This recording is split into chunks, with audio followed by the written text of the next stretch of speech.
এই বিষয়টা আমার অনেক ভালো লাগে। আমি এখানে কোর্স করি, ইভেন তার সাথে আমার ভার্সিটি কন্টিনিউ করতে হয় দেখে আমার প্রায় টাইমে অফ যায় অনেক।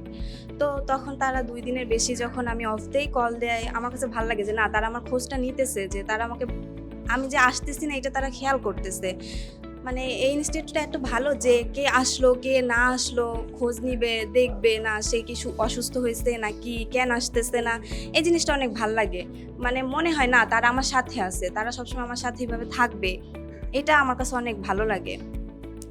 কারণ অনেক জায়গা থাকে না, আমি আসলাম না, তাদের কোনো কিছু আসে যায় না। বাট না, ক্রিয়েটিভিটি ইনস্টিটিউট আমাদের পুরো পরিবারের মতো দেখে, আমাদের একটা তাদের সন্তানের মতো দেখে। এর জন্যই তারা আমাদের খোঁজ নেয়। মা-বাবা যেমন খোঁজ নেয় ফোন দিয়ে, "কিরে তুই কেন কল দিতেছিস না?" ইভেন তারা আমার, "আসতেছো না কেন? তোমার কি কোনো সমস্যা হয়েছে নাকি?" এটা বলে, এটা আমাদের একটা মানে হৃদয়ে অন্যরকম একটা অনুভূতি ফিল হয়। না, তারা আমাদের আপন ভাবতেছে, পরিবারের মতো তারা আমাকে দেখতেছে।